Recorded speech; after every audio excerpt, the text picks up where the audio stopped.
Hi everyone, welcome back to my channel. Today we are going to enjoy the eloquence of Dr. Shashi Tharoor. Yes, I hope you are all familiar with him. An MP from Congress Party. I'm a very big fan of his magniloquent and grandiloquent English language and the stylish accent. His voluminous vocabulary has created a very big space, has given him an inevitable part in the world of English language, especially in India. English language la இருக்கக்கூடிய interesting words interesting facts இது எல்லாத்தையுமே சொல்கிற மாதிரி இருக்கும் பொழுது சசி தரூர் பற்றி சொல்லாமல் இருக்கவே முடியாது. சசி தரூர் பற்றி ஒரு ஆர்டிக்கல் வந்து பார்க்குற மாதிரியான ஒரு வாய்ப்பு வந்து கிடைச்சிது. ஆர்டிக்கல் ஏதாவது நம்ம கொடுக்கறதுக்கு சர்ச் பண்ணிட்டு இருக்கும் பொழுது அவருடைய ஆர்டிக்கல் அப்படிங்கும்போது about him, not it is written by him அப்படி எடுத்துக்கலாம். In 2020, Shashi Tharoor praised Chetan Bhagat for his article in National Daily. Chetan Bhagat wrote an article on youth should shut their phones off and they should focus on economy. In that title, he has contributed an article. Chetan பகத்தோட அந்த article வந்து சசி தரூர் வந்து price பண்ணியிருக்காரு. எப்படி price பண்ணியிருக்காருன்னா with simple words அவர் வந்து சிம்பிளா praise பண்ணியிருக்காரு. Chetan Bhagat requested Shashi Tharoor to praise him with big words. ஏன்னா நீங்க என்ன இவ்வளவு சின்ன வார்த்தைகள் அல்ல, ஏன்னா அவர் எப்பவுமே வந்து ஜாகன்ஸ் யூஸ் பண்ணி ரொம்ப ஒரு காம்ப்ளிகேட்டட் வேர்ட்ஸ் டிக்ஷனரி யூஸ் பண்ணக்கூடிய வார்த்தைகளை தான் எப்பவுமே சசி தரூர் வந்து யூஸ் பண்ணுவார். அவர் வந்து ரொம்ப சிம்பிளா இட்ஸ் நைஸ் சூப்பர் அப்படின்ற கைண்ட்ல அவர் வந்து இவரை ப்ரைஸ் பண்ணிட்டாருன்னு அவர் வந்து என்ன சொல்றாருன்னா, நீங்க எனக்கு வந்து பிக் வேர்ட்ஸ்ல வந்து ப்ரைஸ் பண்ணுங்க அப்படின்னு அவர் சொல்றாரு. He requested him to praise him in big words next time. அடுத்த தடவை என்ன ப்ரைஸ் பண்ணும்பொழுது நல்லா பெரிய வார்த்தைகளால என்ன கொஞ்சம் பாராட்டுங்க அப்படின்ற மாதிரி சேத்தன் பகத் வந்து ட்வீட் பண்ணியிருக்காரு. To walk on this request, Shashi Tharoor retweeted. That tweet hits the world of English language and it stirs the English language aspirants. That tweet is, you are not sesquipedalian nor given to rudimentative. You are unembellished with tortuous convolutions and expressed without ostentation. I appreciate your limbic perspicacity of today's column. இதுதான் அந்த tweet. After breaking the cryptogram, we got the normal English. We get the average English. அவர் என்ன சொல்ல வந்திருக்காரு அப்படின்னா, replacing the big words with our small words, we can get the idea of the tweet. That idea is, you are not difficult to comprehend, nor given to boastful words. You are plain and straight and expressed without show off. I appreciate your clear insight of today's column. இதுதான் அவர் சொல்ல வந்திருக்காரு. So இதை sesquipedalian, rudimentary, tortuous, convolutions, unembellished, limpid, ostentation, perspicacity இந்த மாதிரி words எல்லாம் அவர் use பண்ணியிருக்காரு. So இதை first sesquipedalian அப்படிங்கிறது என்ன? Sesquipedalian அப்படிங்கிறது polysyllabic words, the words which are difficult to pronounce even to comprehend. இப்படி ரொம்ப கஷ்டமான வார்த்தைகள் தான் sesquipedalian அப்படின்னு சொல்றாங்க. இது வந்து sesquipedalian இது எடிட்டும் போது தான் கவனித்தேன். ஸோ அது sesquipedalian அப்படின்னு நான் மிஸ்ப்ரொனவுன்ஸ் பண்ணியிருக்கேன். அது வந்து sesquipedalian. இந்த sesquipedaliaனுக்கு இதுக்கப்புறமா அவர் யூஸ் பண்ணியிருக்க வேர்டு வந்து rudimentary. இவருடைய ட்வீட்ல அதிக அளவில் ஓரளவுக்கு ஆவரேஜ் தாண்டி பயன்படுத்தப்பட்ட வார்த்தை அப்படின்றது இந்த rudimentary அப்படின்றத சொல்லலாம். இது வந்து போஸ்ட்ஃபுல் words, that means inflated word அப்படின்னு கூட சொல்லலாம். ரொம்ப ஓவர் பில்டப்பில் அதிக அர்த்தங்களை அதிக காம்ப்ளிகேஷனை உள்ளடக்கி சாதாரணமாக சொல்லிடலாம். அப்படி இருக்கக்கூடிய தன்னுடைய திறமையை தன்னுடைய பெருமையை அதிகப்படியாக சொல்கிற மாதிரியான வேர்ட்ஸ் தான் ரொடமென்டேட் அப்படின்னு அவர் சொல்கிறார். அடுத்து அன்எம்பெலிஷ்ட் அப்படிங்கிறதுல இந்த எம்பெலிஷ் அப்படிங்கிற வார்த்தையை வந்து நான் அடிக்கடி பயன்படுத்திருக்கேன். இந்த டெக்கரேஷன் அப்படிங்கிறதுக்கு வந்து எம்பெலிஷ் அப்படின்றத யூஸ் பண்ணதுனால இந்த அன்எம்பெலிஷ்ட் அப்படிங்கிறது without decoration, without adding any extra beautification or beautify பண்ணாங்க ஒரு வார்த்தையை சாதாரணமாக சொல்கிறது. இதில் வந்து அன்எம்பெலிஷிங்கும் போது பிளைன், எந்த விதமான அலங்காரமும் இல்லாத சாதாரண வார்த்தை அப்படின்னு சொல்லலாம் அன்எம்பெலிஷ் அப்படிங்கிறது. நெக்ஸ்ட் வந்து டார்ச்சுவஸ். டார்ச்சுவஸ் அப்படிங்கிறது வந்து வெரி லாங் அண்ட் காம்ப்ளிகேட்டட் அப்படின்னு சொல்லலாம். பெரிய வார்த்தை, புரிஞ்சுக்கிறதுக்கு கஷ்டமான வார்த்தை, இதெல்லாமே வந்து டார்ச்சுவஸ் அப்படின்னு சொல்கிறோம். தென் கன்வல்யூஷன்ஸ் அப்படிங்கிறதும் இட்ஸ் டிஃபிகல்ட் டு காம்ப்ரிஹெண்ட் அப்படிங்கிற மீனிங் தான். ரொம்ப குழப்புற மாதிரி, புரிஞ்சுக்கிறதுக்கு கஷ்டமாக இருக்கக்கூடிய அந்த ஒரு ஸ்டைலில் இருக்கக்கூடியது தான் கான்வல்யூஷன்ஸ். நெக்ஸ்ட் வந்து லிம்பிட் அப்படிங்கிறது பிளைன், கிளியர் அப்படிங்கிற மீனிங். நெக்ஸ்ட் பர்சிபிகாசிட்டி அப்படிங்கிறது வந்து இன்சைட், இந்த இன்னர் ஃபீலிங், அதுதான் நம்ம உள்ளார்ந்து என்ன நினைக்கிறது. ஷார்ட்னஸ் அப்படின்னு சொல்லுவோம்ல, அதுதான் வந்து பர்சிபிகாசிட்டி. இடையில ஏதோ ஒன்று விட்டுட்டேன். ஆஸ்டின்டேஷன் அப்படிங்கிறது வந்து எப்படி சொல்கிறது, ஷோ ஆஃப், டிஸ்பிளேயிங் அவர் ப்ரைட் அப்படிங்கிற meaning. Displaying what we have in boastful way. அந்த இதில் நம்ம ஆடம்பரமாக காமிச்சிக்கிறதுன்னு சொல்லுவாங்க. இது தமிழில் அழகாக சொல்லணும்னா ஆஸ்டென்டேஷனுக்கு நல்ல ஒரு அழகான தமிழ் வார்த்தை என்ன இருக்குன்னா பகட்டு அப்படின்னு சொல்லுவாங்க. பகட்டாக இருக்கிறதுன்னு சொல்லுவாங்க, அதுதான் ஆஸ்டென்டேஷன். ஸோ இந்த ட்வீட்டுக்கான மீனிங் தெரிஞ்சுக்கிட்டோம். இதிலேருந்து அவர் பேச ஆரம்பித்தாலே அவர்கிட்ட நிறைய வார்த்தைகள் நமக்கு கிடைக்கும். அவருடைய நீண்ட நாளாக அவர்கிட்ட எல்லாருமே கேட்டுக்கிட்டு இருந்த ஒரு விஷயத்தை அவர் வந்து லாஸ்ட் இயர் தழுரோசரஸ் வந்து பப்ளிஷ் பண்ணிட்டாரு. I have order that book. It is available in அமேசானில் கிடைக்குது. அந்த புக்கை வந்து வெக்காபுலரி இன்க்ரீஸ் பண்ணணும், வெக்காபுலரியில் மேலே ஒரு தீராத ஒரு பேஷன் இருக்குது அப்படின்றவங்க இந்த புக்கை வாங்கிக்கலாம். இந்த புக்கில் வந்து அவருடைய காயினேஜ் நிறைய கொடுத்துருக்காரு, வேர்ட்ஸை எப்படிலாம் யூஸ் பண்ணலாம் அப்படிங்கிறத கொடுத்துருக்காரு. ரொம்ப அழகாக இருக்குது. வேணுன்றவங்க அதை வாங்கிக்கலாம். I have practiced the longest English word. The longest English word is pneumono ultra microscopic silico volcanoconiosis. Yes, I made it. இதுதான் லாங்கஸ்ட் இங்கிலீஷ் வேர்ட். இதில் வந்து 44 லெட்டர்ஸ் இருக்குது இந்த இங்கிலீஷ் வேர்டில். ஸோ இந்த மாதிரி சசி தரூர் வந்து டங் ட்விஸ்டர்ஸ்லாம் நிறைய கொடுத்துருக்காரு. அந்த டங் ட்விஸ்டர்ஸ்லாம் ட்ரை பண்ணுறதுக்கு கூட இன்னும் ஒரு ஒர்க் பண்ணுற மாதிரி இருக்கும். ஒரு 1 வீக் ஒர்க் பண்ணிட்டு தான் அதை நம்ம சொல்கிற மாதிரி இருக்கும். ஸோ இந்த மாதிரி நிறைய வேர்ட்ஸ் வந்து அவர் யூஸ் பண்ணியிருக்காரு. நெக்ஸ்ட் வந்து ஃபெராகோ, இந்த வேர்டு வந்து அவர் யூஸ் பண்ணதுக்கு அப்புறமா தான் நமக்கு தெரிய வந்திருக்கு. இந்த ஃபெராகோ அப்படிங்கிறது ஒரு மிக்சர், ஜம்பிள் ஃபார்மில் இருக்கக்கூடிய நிறைய கலந்துருக்கக்கூடிய ஒரு மிக்சரை தான் வந்து ஃபெராகோ அப்படின்னு சொல்கிறாங்க. ஃபெராகோன்றது அவர்கிட்ட நமக்கு கிடைச்ச வார்த்தையாக இருக்குது. இவருடைய காயினேஜ் அப்படின்னு எடுத்துக்கும்போது, காயினேஜ் அப்படிங்கிறது வந்து ஒரு வேர்டை வந்து கண்ட்ரிபியூட் பண்ணி புதுசாக ஒரு வேர்டை வந்து ஃபார் யூசேஜுக்கு கொடுக்கறது தான் வந்து காயினேஜ் அப்படின்னு சொல்கிறோம். ஸோ இவருடைய காயினேஜில் வந்திருக்கக்கூடிய வார்த்தையில் ஃபர்ஸ்ட் வேர்டாக இவர் எதை மென்ஷன் பண்ணியிருந்தார் அப்படின்னா மல்டி அலைன்மெண்ட் அப்படிங்கிற ஒரு வார்த்தையே சொல்லியிருந்தாரு. நான் அலைன்மெண்ட் அப்படிங்கிற ஒரு வார்த்தை வந்து இருந்துச்சு. இவர் யூஸ் பண்ண ஆரம்பிச்சது தான் மல்டி அலைன்மெண்ட். இப்போ வந்து அத்தாரிட்டிஸ் எல்லாருமே தன்னுடைய ஸ்பீச்சில் வந்து பார்ட்டி பீப்புள் எல்லாருமே இந்த வார்த்தையை பயன்படுத்தாமலே அவங்களுக்கு ஸ்பீச் இல்லை அப்படின்ற மாதிரி சொல்லலாம். இந்த மல்டி அலைன்மெண்ட் அப்படிங்கிறது, நான் அலைன்மெண்ட் அப்படிங்கிறது வந்து பார்ட்டிஸ்குள்ளே இருக்கிறவங்க வந்து எதுலேயுமே ஒத்து போகாத அந்த தன்மையை சொல்லுவாங்க. கட்சி சார்ந்து பாலிட்டிக்ஸ்குள்ள இந்த மல்டி அலைன்மெண்ட் அப்படிங்கிறது வந்து பல்வேறு விஷயங்கள்ல ஒத்து போறது, இதுதான் மல்டி அலைன்மெண்ட் அப்படின்னு சொல்லுவாங்க. ஸோ இந்த மல்டி அலைன்மெண்ட் வந்து இவர் யூஸ் பண்ண வார்த்தை, இவர் காயின் பண்ண வார்த்தை மல்டி அலைன்மெண்ட் அப்படிங்கிறது. நெக்ஸ்ட் வந்து இவருடைய அந்த தழுரோசரஸ் அந்த புக்லேருந்து ஒரு வேர்டு வந்து நமக்கு ரொம்ப கேட்சியாக இருந்தது. என்னன்னா போஸ்ட்போன்னு ஒரு வார்த்தை நம்ம கேள்விப்பட்டிருப்போம். ஒரு விஷயம் நடக்கிறத அந்த டைம்ல நடக்காம அது கொஞ்சம் காலம் தாழ்த்தி நடத்துறத போஸ்ட்போன் அப்படின்னு சொல்லியிருப்போம். ஸோ இதுலேயும் தான் ப்ரீபோன் அப்படிங்கிறது தெரிஞ்சுக்கிட்டோம். ப்ரீபோன் அப்படிங்கிறது அட்வான்ஸாக பண்ணுறது.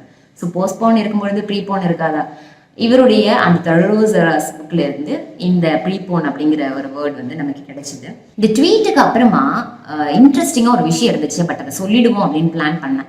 இதை என்ன சொல்லாமல் இருக்கக்கூடாது. சசி தரூர் பற்றி பேசும்பொழுது, இப்போ ரீசெண்ட் ஆக்டிவிட்டீஸ் பற்றி மென்ஷன் பண்ணும்பொழுது, his parliament speech is அன்டினையபிள் one to explore his English language.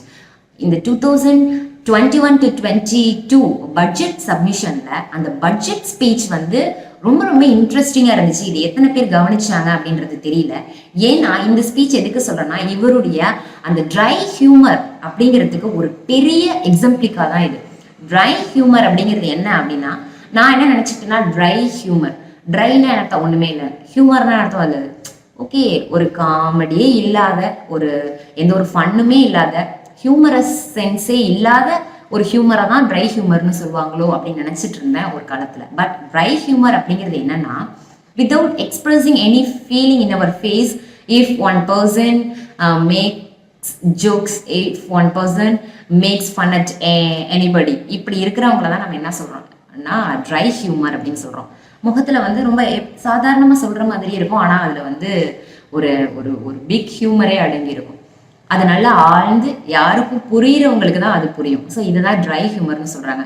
Sasi தரூரை வந்து அந்த ட்ரை ஹியூமருக்கு ஒரு பெரிய எக்ஸாம்பிளிக்காவாக சொல்கிறாங்க. அவர் நார்மலாக பேசுகிற மாதிரியே இருக்கும், அதில் பெரிய பெரிய விஷயங்கள் வந்து அடங்கி இருக்கும்.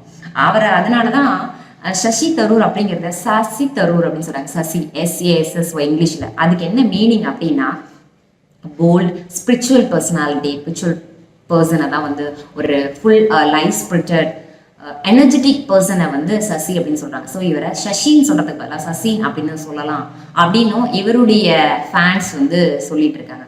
இவர் இந்த பார்லிமெண்ட் ஸ்பீச், அவர் ஃபினான்ஸ் மினிஸ்டர் ஸ்பீச்சுக்கு அப்புறமா இவர் வந்து அந்த பட்ஜெட்டை எப்படி இவர் சொல்கிறார் அப்படின்னா, டெபிட் பட்ஜெட் அப்படின்னு அவர் சொல்கிறார். அந்த பட்ஜெட்டை இந்த டெபிட் அப்படிங்கிறது எப்படின்னா அன்கன்விக்ஷன்டுன்னு சொல்லலாம். அதாவது ஃபெய்த்லெஸ், ஒரு அன்இன்ட்ரெஸ்டிங், அன்என்தூசியாஸ்டிக் அப்படிங்கிறத டெபிட். டெபிட் அப்படிங்கிறது ஒரு நம்பகத்தன்மை இல்லாத ஒரு பட்ஜெட் அப்படின்னு அவர் வந்து இந்த 2021 to 22 ஃபினான்ஷியல் இயர் பட்ஜெட்டை வந்து அவர் சொல்கிறாரு.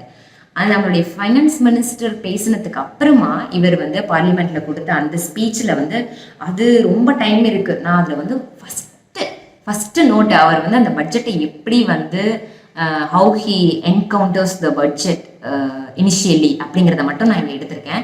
இது ரொம்ப அழகாக இருந்துச்சு, இது சொல்லிடுவோம் அப்படின்னு சொல்லிட்டு. ஸோ இவர் வந்து பார்லிமெண்ட்டில் வந்து when he began his speech, he requested the speaker to make the house in order. ஏன்னா அவர் பேச ஆரம்பிக்கிறாரு, அது எப்படி இருக்குன்னா, it was like a kindergarten classroom which was left without teacher. ஒரு டீச்சர் இல்லாத கிளாஸ் ரூமில் இருக்கிற கிண்டர் கார்டன் கிளாஸ் ரூம் எப்படி இருக்குமோ அப்படித்தான் அந்த பார்லிமெண்ட் ஹவுஸ் வந்து இருக்குது இவர் பேச ஆரம்பிக்கும் பொழுது. இவர் என்ன பண்ணுறாரு அப்படின்னா, ஸ்பீக்கர் கிட்ட ப்ளீஸ் ஹவுஸ் வந்து கொஞ்சம் ஆர்டரில் வைங்க, எல்லாம் கண்ணா பின்னான்னு கத்திட்டு இருக்காங்க, கொஞ்சம் நான் பேசுகிறத அவங்க கேட்கணுன்ற மாதிரி இவர் ரிக்வெஸ்ட் பண்ணாலே பயங்கர ஃபன்னாக இருந்துச்சு. இதை வந்து மற்ற எல்லாருமே ரொம்ப சீரியஸ் ஃபேஸோட அப்படியே இருக்கிறாங்க. பட் அவர் என்ன சொல்கிறாருன்றது அங்கே இருக்கிறவங்களுக்கும் புரிஞ்சிருக்கும். இவரும் ஒரு சீரியஸ் ஃபேஸில் தான் அதை பேசுகிறாரு. ஸ்பீக்கர் வந்து ஒவ்வொருத்தர் பேரையா சொல்லி நீங்கள் அமைதியாக இருங்க, நீங்கள் அமைதியாக இருங்கன்னு ஆரம்பித்து கொடுக்குறாங்க. அந்த ஸ்பீச் வீடியோவும் நான் லிங்க்ல கொடுக்குறேன். இதுக்கப்புறமா அதை பார்த்தீங்கன்னா கண்டிப்பாக நான் சொன்னது எல்லாமே அதில் வந்து ரிஃப்ளெக்ட் ஆகியிருக்கும். அதை பார்க்கும்போது இன்னும் இன்ட்ரெஸ்டிங்காக இருக்கும். அந்த மாதிரி ஹவுஸை வந்து ஸ்பீக்கர் ஆர்டர் பண்ணி கொடுத்ததுக்கப்புறமா he began his speech. அவர் பேச ஆரம்பிக்கிறாரு. இவர் எப்படி பேச ஆரம்பிக்கிறார் அப்படின்னா, in her speech, respected speaker, in her speech she reminded us these days cricket must be on many people's mind. நம்மளுடைய finance minister Nirmala Sitharaman G பேசினதுக்கு அப்புறமா அவங்க ஸ்பீச்லேருந்து நம்ம எல்லாருக்குமே என்ன ஞாபகத்துக்கு வருது அப்படின்னா, இப்போ ரீசெண்டாக நடந்த ஒரு கிரிக்கெட் மேட்ச் தான் ஞாபகத்துக்கு வருது. கிரிக்கெட்டை வந்து அவர் சொல்கிறாரு. அந்த பார்லிமெண்ட் ஸ்பீச்சுக்கும் ப்ரீவியஸ் டேல என்ன நடந்திருக்குன்னா, சென்னையில் வந்து இந்தியா வந்து ஒரு டிஃபீட்டை வந்து ஃபேஸ் பண்ணாங்க. இந்தியா வந்து தோற்று போயிடுச்சு. அவர் பேச ஆரம்பித்தோன்னே எல்லாருக்கும் என்ன நினைக்கணும், ஐயோ இந்த கிரிக்கெட் மேட்ச்சில் இந்தியா தோற்றதை வச்சு ஏதோ கம்பேர் பண்ணி பேச போகிறாரு அப்படின்னு நினச்சிட்டு இருப்போம். பட் அவர் அதுக்கப்புறம் எப்படி ஜம்ப் ஆகுறாரு அப்படின்னா, I'm not referring unfortunately to the disappointing defeat in Chennai yesterday. நான் வந்து அந்த டிஸப்பாயிண்டிங் டிஃபீட், அந்த துரதிருஷ்ட விதமாக நம்ம எல்லாரையும் வருத்தம் அடைகிற அளவுக்கு தோத்து போன அந்த மேட்சை பற்றி நான் பேசலை, அந்த மேட்ச் இந்த இடத்துல நான் கொண்டு வரல அப்படின்னு சொல்லிட்டாரு. சரி பரவாயில்ல, அப்போ அந்த மேட்ச் தான் சொல்ல போறாருன்னு நினச்சிட்டு இருந்தோம். அவர் அந்த மேட்சை சொல்லலை, அந்த கிரிக்கெட்டை அவர் கொண்டு வரல. சரி வேற என்ன அடுத்து கொண்டு வராரு அப்படின்னு பார்க்கும்பொழுது, but earlier in this year we witnessed an Indian cricket miracle in Brisbane. அவர் அடுத்தது எதை கம்பேர் பண்ணுறாரு இந்த பட்ஜெட் அவங்க சப்மிட் பண்ணதுக்கு அப்புறமானா, பிரிஸ்பேனில், ஆஸ்திரேலியாவில் பிரிஸ்பேனில் நடந்த அந்த ஒரு மிராக்கிள் விக்டரி. இந்தியா வந்து அந்த வெற்றியை வந்து எல்லாருமே செலிப்ரேட் பண்ணாங்க. அப்படி ஒரு அபாரமான ஒரு வெற்றி. அந்த வெற்றியை வந்து இந்த பட்ஜெட் கூட கம்பேர் பண்றாரு. இவர் எப்படி இந்த பட்ஜெட்டை, ஏன்னா இவர் வந்து ஆப்போனன்ட் பார்ட்டி, இவர் கண்டிப்பா இவங்ககிட்ட இவங்களோட இந்த பட்ஜெட்ல if that budget has anything good he will praise that, nothing there அப்படிங்கிற அந்த பட்சத்துல அவர் என்ன அங்க சொல்லியிருப்பாரு அப்படின்னு பார்க்கும் பொழுது, in the face of impossible odds, in the face of impossible odds அப்படிங்கிற இந்த phrase அவர் யூஸ் பண்ணியிருக்காரு. இந்த phrase வந்து பாரக் ஒபாமா வந்து அவருடைய கோட்ல வந்து யூஸ் பண்ணியிருப்பாரு. இங்க வந்து impossible odds அப்படிங்கிறது, impossible அப்படின்னா நிகழவே முடியாத, நடக்கவே இயல வாய்ப்பு இல்லாத, odds அப்படிங்கிறது என்னன்னா difficulties அப்படின்னு சொல்றாங்க, முரண்பாடுகள்னு சொல்லுவோம். ஸோ அதை எப்படி சொல்றாங்கன்னா சாத்தியம் இல்லாத முரண்பாடுகள் அப்படின்னு சொல்லுவாங்க. ஸோ ஒரு விஷயம் நடக்கிறதுக்கு வாய்ப்பே இல்லாத அந்த நெருக்கடிகளை பத்தி அவர் சொல்றாரு. In the face of impossible odds, which 9 star members of the team absent, அதாவது அந்த ஒரு டீமுக்கு வந்து அப்படியே 11 பிளேயர்ஸ் இருப்பாங்க. அதுல 9 பிளேயர்ஸ் வந்து ஸ்டார் பிளேயர்ஸ் கிடையாது, ஆர்டினரி பிளேயர்ஸ். அந்த 9 ஸ்டார் பிளேயர்ஸும் அந்த மேட்ச்ல வந்து ஆப்சென்ட், அவங்க இல்லை. ஆர் இன்ஜூர்டு, சில பேர் வந்து காயம்பட்டிருக்காங்க, அதுல இல்லாமலும் இருக்காங்க, காயம்பட்டும் இருக்காங்க. with the bowling backbone of the team hobbled, அதுல bowling backbone இருக்கக்கூடிய அந்த பிளேயர் வந்து ஹாபிள்டுங்கும்போது இன்ஜூர்டு, காலில் கையில் ஏதோ அடிபட்டிருக்கு, அதனால ஒரு காயத்தோட விளையாடுறாங்க. நார்மலாக விளையாடுறவங்க எப்படியும் நல்ல எனர்ஜெட்டிக்காக விளையாடுவாங்க, ஒரு காயத்தோட ஒரு பிளேயர் விளையாடுறாங்க. தென் unable to play, சரியா விளையாட முடியாத நிலையில இருக்காங்க. அண்ட் இன்ஸ்பிரேஷனல் கேப்டன் absent, நம்ம எல்லாருக்கும் அந்த நம்பகமாக இருக்கக்கூடிய நம்மளுடைய நம்பிக்கையை பெற்ற அந்த கேப்டனும் absent. 9 star players absent, bowling backbone absent, captain absent. இப்படி ஒரு டீம் வந்து பிரிஸ்பேனுக்கு போயிருக்கு. இந்த டீம் தான் வந்து விக்டரியை டேஸ்ட் பண்ணிட்டு வந்திருக்கு. ஸோ இப்படி ஒரு டீம் வந்து போயிருக்கு. இந்த டீமை வந்து பட்ஜெட் கூட அவர் கம்பேர் பண்றாரு. But India pulled off one of the greatest of all cricketing victories, cricket வரலாற்றிலேயே அடையப்பட்ட வெற்றிகள்லேயே இது ரொம்ப ரொம்ப முக்கியமான ஒரு வெற்றியை இந்தியன் டீம் புல்ட் ஆஃப்னு சொல்லியிருக்காங்க. புல்ட் ஆஃப் அப்படிங்கிற அந்த ஃப்ரேஸ்க்கு என்ன மீனிங்னா succeeding after the great difficulties, ரொம்ப கஷ்டப்பட்டு ஒரு சக்ஸஸை எடுத்துட்டு வராங்கல்ல, ஒரு சக்ஸஸ் அடையிறோம்ல, அதுக்கு பேர் தான் புல்ட் ஆஃப் அப்படிங்கிற அந்த ஃப்ரேஸை யூஸ் பண்றோம். ஸோ அவர் என்ன சொல்லியிருக்காரு, இந்த டீம்ல இவ்வளோ பிரச்சனை இருக்கு, இந்த டீம் இவ்வளோ கஷ்டப்பட்டுச்சு, ஆனாலும் அந்த டீம் வந்து ஜெயிச்சுட்டு வந்துட்டு. ஸோ இதை வந்து பட்ஜெட் கூட வந்து அவர் கம்பேர் பண்றாரு. அடுத்தது அவர் என்ன சொல்ல வர்றாருன்னா, I was hoping as the finance minister has suggested for something similar from this year's budget. நானும் வந்து ரொம்ப ஹோப்பிங்கா தான் இருந்தேன், இந்த மாதிரி ஒன்று இந்த பட்ஜெட்ல இருக்கும், இங்க நடந்ததுல ஏதாவது ஒரு மிராக்கிள் இந்த பட்ஜெட்ல நடக்கணும் நானும் எதிர்பார்த்துட்டு தான் இருந்தேன். The impossible odds were these, the economy had been laid low. இதுல அவர் மென்ஷன் பண்ணார்ல இம்பாசிபிள் ஆட்ஸ்ன்னு சொல்லிட்டு அந்த கிரிக்கெட் டீம்ல அவர் என்னென்னலாம் மென்ஷன் பண்ணாரு, 9 ஸ்டார் மெம்பர்ஸ் இல்ல, இன்ஜூர்டா இருந்தாங்க, கேப்டன் இல்ல, இதெல்லாம் சொன்னார்ல, அதெல்லாம் வந்து இந்த பட்ஜெட் கூட அவர் கம்பேர் பண்றாரு. இதுல அவர் அந்த இம்பாசிபிள் ஆட்ஸ் அப்படின்றத எதை சொல்றாரு அப்படின்னா, அந்த எக்கானமி, டிக்ரீஸ் இன் எக்கானமியை சொல்றாரு. எக்கானமியில இருக்கக்கூடிய அந்த டிக்ரீஸ் அவர் சொல்றாரு. எப்படி சொல்றாருன்னா, ஆஃப்டர் சீன்ஸ் the டிமானிட்டைசேஷனுக்கு அடுத்து நம்ம வந்து நம்மளுடைய எக்கானமி எந்த அளவுக்கு வீழ்ச்சி அடைஞ்சிட்டு வருது, எந்த அளவுக்கு குறைஞ்சிக்கிட்டே வருது அதோடைய கிராஃப்ல அப்படிங்கிறதையும் சொல்லி, அண்ட் தென் ஷேட்டர்ட், அதுக்கப்புறம் சுத்தமா அடிச்சு நொறுக்கப்பட்டுருச்சு நம்மளுடைய எக்கானமி. எதனாலனா இந்த பேண்டமிக், நம்மளுடைய இந்த COVID-19 பேண்டமிக்னாலையும் அண்ட் ரிசல்டன்ட், அதனுடைய விளைவாக அமைந்த லாக்டவுனாலையும் நம்மளுடைய எக்கானமிங்கிறது ரொம்ப பாதிக்கப்பட்டுருச்சு. இது எல்லாமே நம்முடைய impossible odds. The star performers, யாரெல்லாம் ஸ்டார் பெர்ஃபார்மர்ஸா நம்மளுடைய பட்ஜெட்டுக்கு, நம்முடைய எக்கானமிக்கு யாரெல்லாம் ஸ்டார் பெர்ஃபார்மர்ஸா இருக்காங்க அப்படின்னா, டூரிசம் அண்ட் சர்வீஸ் இண்டஸ்ட்ரீஸ். டூரிசமும் சர்வீஸ் இண்டஸ்ட்ரீஸும் நம்மளுடைய பட்ஜெட்டுக்கான ஸ்டார் பெர்ஃபார்மர்ஸ். அவங்க வந்து ஆப்சென்ட். எதனால? இந்த டிமானிட்டைசேஷனுக்கு அப்புறமாகவும் பேண்டமிக்ல நம்மளுடைய லாக்டவுனாலையும் டூரிசம் பாதிக்கப்பட்டுட்டு, சர்வீஸ் இண்டஸ்ட்ரீஸ், இங்கே சர்வீஸ் இண்டஸ்ட்ரீஸ் அப்படிங்கிறது பேங்கிங், இந்த பப்ளிக் சர்வீஸ் செக்டர்ஸ் எல்லாமே அந்த சர்வீஸ் இண்டஸ்ட்ரீஸில் வரும். அவங்க எல்லாருடைய எக்கானமியும் படுத்துடுச்சு. வேர் டிவஸ்டேட்டட், இந்த இடத்துல டிவஸ்டேட்டட் அப்படிங்கிறது வந்து டெஸ்ட்ராய்டு, கம்ப்ளீட்டாக அடிச்சு நொறுக்கிட்டு, அந்த backbone of the economy, நம்மளுடைய எக்கானமியினுடைய பேக் போனை நம்ம எதை சொல்லுவோம்னா அக்ரிகல்ச்சரை சொல்லுவோம். அக்ரிகல்ச்சர் சொல்லவே வேணாம், ரொம்ப படு பாதாளத்துக்கு போயிடுச்சு. அண்ட் எம்எஸ்எம்இஸ், இந்த இடத்துல எம்எஸ்எம்இஸ் அப்படின்னு அவர் எதை சொல்றாருன்னா micro small and medium enterprises சொல்லுவாங்க. அந்த சிறு குறு தொழில் அந்த திட்டங்கள்லாம் சொல்லுவாங்கல்ல, அவங்களுமே வந்து சுத்தமா அவங்களாலையுமே எழுந்திருக்க முடியாத அளவுக்கான அடி விழுந்ததுனால இந்த ஸ்டார் பர்ஃபார்மர்ஸ்க்கு அடி. அடுத்தது நமக்கு வந்து பவுலிங் பேக் போன் சொல்லக்கூடிய நம்மளுடைய எக்கானமி பேக் போன் இருக்கக்கூடிய அக்ரிகல்ச்சரும் எம்எஸ்எம்இஸும் தே மெட் crisis, they are in crisis அப்படின்னு சொல்ற நெருக்கடியான நிலையில அவங்களும் இருக்காங்க. Plus there was no staring fight back in the finance minister's speech. இது எல்லாமே இருந்துமே நம்மளுடைய ஃபைனான்ஸ் மினிஸ்டருடைய ஸ்பீச்சை வச்சு பார்க்கும்பொழுது ஒரு ஸ்டாரிங் ஃபைட் பேக் இல்லை, ஒரு நேருக்கு நேரான ஒரு நேர்மையான அந்த பிரச்சனைகளை நேருக்கு நேர் சந்திக்கக்கூடிய அந்த ஒரு ஃபைட்டுங்கிறது நம்மளுடைய ஃபைனான்ஸ் மினிஸ்டரினுடைய ஸ்பீச்சில் இல்லை. Instead of the focused leadership we all expected from the government, it became clear listening to the finance minister that he allows inspirational captaincy is only absent. இந்த இடத்துல அந்த கேப்டன்சியும் ஆப்சென்ட், இந்த star performance absent, bowling backbone absent அப்படின்னு பார்த்தா கேப்டன்சியும் absent. அப்போ இந்த இடத்துல நம்மளுடைய ஃபைனான்ஸ் மினிஸ்டர் கிட்ட கேப்டன்சி ஆப்சென்ட்டுங்கிறத அவர் யாரை மென்ஷன் பண்ணுறாருங்கிறது நம்ம எல்லாருக்குமே தெரியும். ஸோ அதையும் சொல்லிட்டாரு. Next we have had the usual combination of high rhetoric, grand ambition. நமக்கு இது எல்லாம் கிடைக்கல.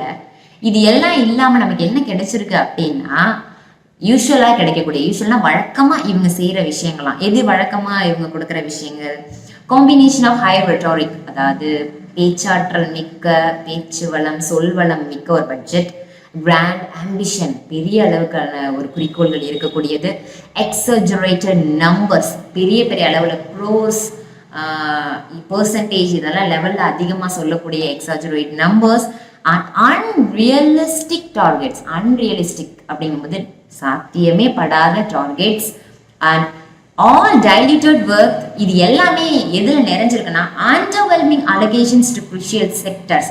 இது எதுவுமே எதெல்லாம் வந்து பிரச்சனைக்குரிய செக்டார்ஸ்க்குன்னு எந்த பிரிவுகள்லாம் நம்மளுடைய சப்போர்ட் தேவைப்படக்கூடிய பிரிவுகள் எல்லாம் இவங்க கவனிக்கிறதே கிடையாது. அதுக்கு போய் எந்த ஒரு சப்போர்ட்டுமே கொடுக்கறது கிடையாது அப்படின்றத மென்ஷன் பண்ணிட்டு finance minister neither plays with defensive bat. நம்மளுடைய ஃபைனான்ஸ் மினிஸ்டர் வந்து ஒரு டிஃபென்சிவ் பேட்டும் பண்ணலை. டிஃபென்சிவ் பேட்டுங்கிறது தெரியும், கிரிக்கெட் ஃபீல்டில் அந்த கேம் தெரிஞ்சவங்களுக்கு தெரியும், அவுட் ஆகாமல் விளையாடுறது, அப்படியே பாதுகாப்பாக விளையாடுறது, அதுதான் டிஃபென்சிவ் பேட்டிங்னு சொல்லுவாங்க. ஸோ அவங்க டிஃபென்சிவ் பேட்டும் விளையாடலையாம். Not hit the ball out of the park, அடிச்சும் விளையாடலாம். அவுட் ஆஃப் த பார்க் அப்படிங்கிறது பவுண்டரிஸ்க்கு போகிற மாதிரி. ஸோ இவங்க வந்து defensive பேட்டும் விளையாடலை, அடிச்சும் விளையாடலை. Instead of seems she was comprehensively stumped.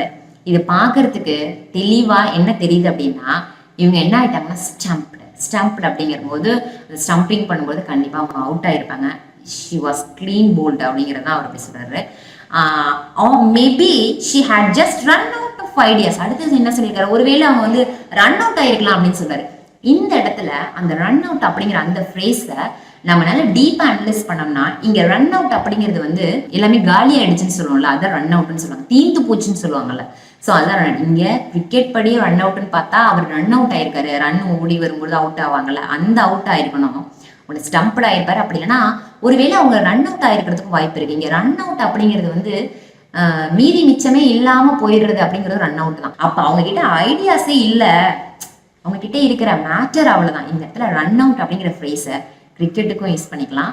இவங்க கிட்ட போதிய அளவுக்கான அந்த ஐடியாஸ் இல்லை அப்படின்ற இந்த இடத்துல எடுத்துக்கலாம். ஸோ இதை வந்து அவர் 2 வகையிலுமே ரொம்ப கிளவராக யூஸ் பண்ணியிருக்காரு. இதை நல்ல கிளியர் டீப் அனாலிசிஸ் பண்ணும்பொழுது தான் இதுக்கான ஐடியா நமக்கு கிடைக்கும். இன்ஸ்டெட் ஆஃப் த பிரிஸ்பேன், இப்போதான் கடைசியாக அந்த பஞ்சுக்கே வந்திருக்காரு. இவ்வளோதையும் சொல்லிட்டு பிரிஸ்பேன் மேட்ச்ல நடந்த எல்லாத்தையும் சொல்லிட்டு கடைசியாக பிரிஸ்பேன்ல என்ன நடந்துச்சு, விக்டரி, அதுதான் அவங்க டேஸ்ட் பண்ணிட்டு வந்தாங்க. இவர் என்ன சொல்லிட்டாருன்னா, இது எல்லாமே பிரிஸ்பேன்ல நடக்கிற அந்த டீமுக்கு நடந்த மாதிரி நடந்தோன்னே நானும் வெற்றியோட திரும்புவாங்க, வெற்றி இருக்கும்னு நினைச்சேன். Instead of the Brisbane heroics, we got a Chennai collapse. ஆனால் நமக்கு கிடைச்சது என்னவோ சென்னை கொலாப்ஸ் தான். சென்னையில் நடந்த அந்த டிஸப்பாயிண்டிங் டிஃபீட் தான் நமக்கு கிடைச்சது அப்படின்னு சொல்லி அந்த ஸ்பீச்சை அவர் வந்து actually with that comparison he kick-started his speech actually. அதை முடிச்சுட்டு தான் அவர் ஸ்பீச்சே அவர் வந்து ஸ்டார்ட் பண்ணுறார். பட் ரொம்ப இன்ட்ரெஸ்டிங்காக இருந்துச்சு அந்த ஸ்டார்டிங்கே பார்க்குறதுக்கு. அவருடைய ஃபுல் ஸ்பீச்சையுமே வந்து நம்ம அப்படியே சொல்லலாம் அப்படின்னு பிளான் பண்ணால் அது ரொம்ப பெரிய வீடியோவாக போகும் போல். ஏன்னா ஒவ்வொரு வார்த்தைக்கும் விளக்கம் கொடுத்து போனோம்னா அது இன்னும் ரொம்ப பெரிய வீடியோவாக போகும் போல். ஸோ நான் அந்த வீடியோவுடைய லிங்க் கொடுக்குறேன், அவருடைய இன்ட்ரெஸ்டிங் ஆர்டிகிள்ஸும் கொடுக்குறேன், அவரை பற்றின இன்ட்ரெஸ்டிங் ஆர்டிகிள்ஸும் கொடுக்குறேன். உங்களுக்கு வாய்ப்பு இருந்ததுன்னா அதை பாருங்கள். நெக்ஸ்ட் இந்த தழுரோசரஸ் அப்படிங்கிற அந்த புக்கை மேக்ஸிமம் வாங்குறதுக்கு ட்ரை பண்ணுங்கள். Thank you. Let's meet in the next video.